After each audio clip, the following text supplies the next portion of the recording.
Welcome back everyone to Gotcha Interact. Today we're going to be talking about the new event weapon that we have, and honestly it's very easy also to get to R5, obviously like most event weapons. I think the event's mainly just helping you guys get acclimated to kind of all the new mechanics that Natlan has to offer. And with it actually becomes a really good weapon.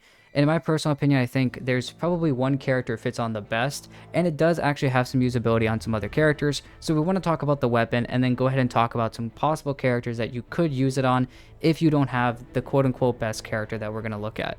Well, without further ado, Rift, can you go ahead and tell us what the main stat of the weapon is and what its refinement ability is and kind of everything that it has to offer?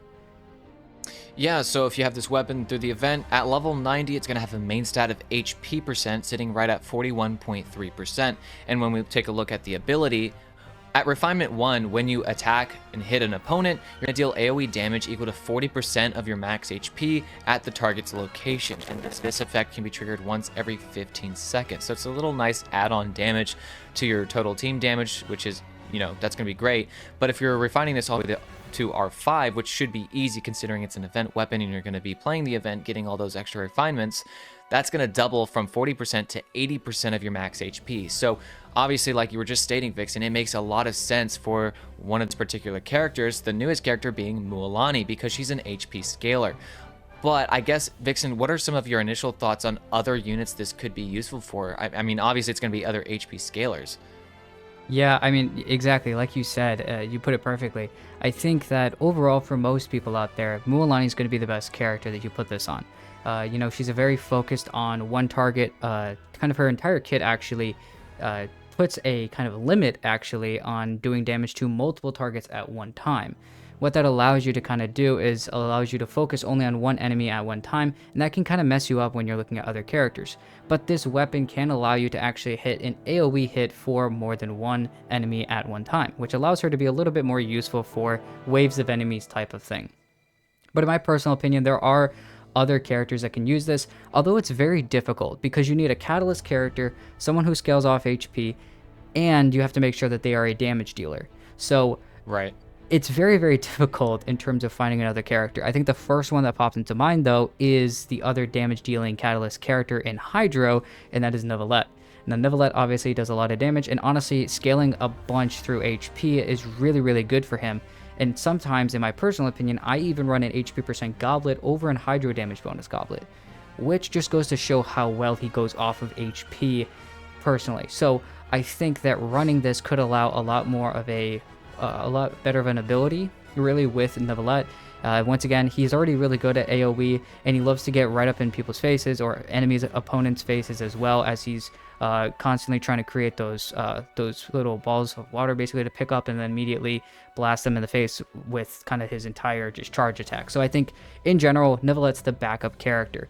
Someone else even is Kokomi. So I think those two characters were the major ones in my mind that really were damage dealing characters that also are catalysts, and they actually use HP to do damage. Right, and I would totally agree with that. Nevalette was the first in my head too, and I think Kokomi, like you brought up, is obviously another great option.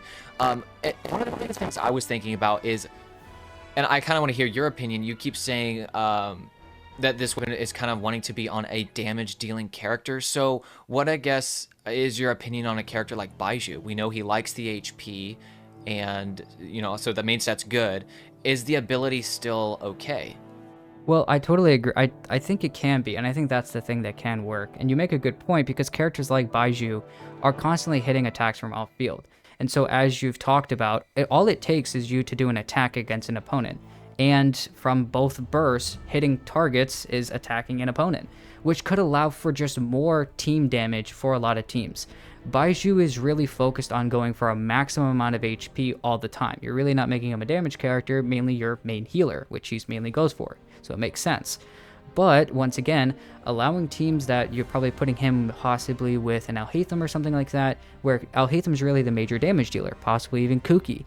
But adding extra damage from outside sources could still be extremely good. And I do think you make a really good point, because this could help overall team damage. So if your team is kind of lacking in terms of overall team damage, maybe your DPS just isn't outputting what it can be because you don't have the perfect supports, throwing on, like you said, a Baiju or a Charlotte or something that has this weapon could possibly make something out of it. Now, Charlotte, I know, isn't an HP scaler, but you could try to make it work. She's more going along a little bit of a different route, but still, I think, honestly, overall, I do think that you can make a lot of these characters work just because of the extra damage that they can output.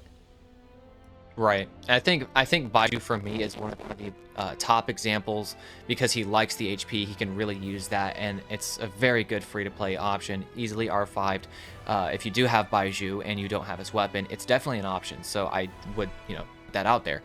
Now, I know one of the things people are thinking about is, should I be using this event weapon on Mualani specifically here?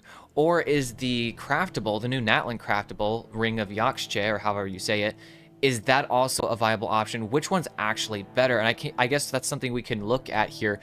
First off, they both go into HP as their main stat, so that's no different. It's the exact same at level 90. They're both 41.3%. So the question is, it's all in the ability. So do you want, with the event weapon, to deal some occasional damage every 15 seconds based on your HP? Or when we look at the craftable real quick, it states that using an elemental skill grants the Jade Forged Crown effect. Every 1000 max HP will increase the normal attack damage dealt by the equipping character by a certain percentage for 10 seconds, based on your refinement, of course.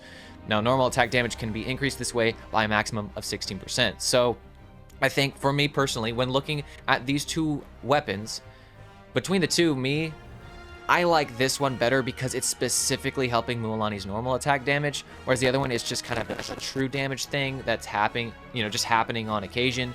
You're not going to feel that or even see it. You may not even notice it happening. It is adding to the team damage, but I like this because this directly has to do with the big Hydro numbers you're going to see Mualani doing, and for me that has a little bit more of a fun factor. I like to see a little bit higher damage there, so I think this would be better anyways.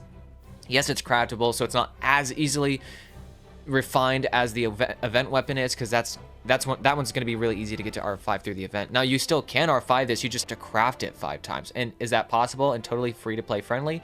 Yes, but it does take a little bit more work, so just keep that in mind. But for me personally, I think it's worth that extra work. What are your thoughts, Vixen? Well, we get a free one, and like you talked about actually here, I believe we get a free one already of this craftable weapon already. We do.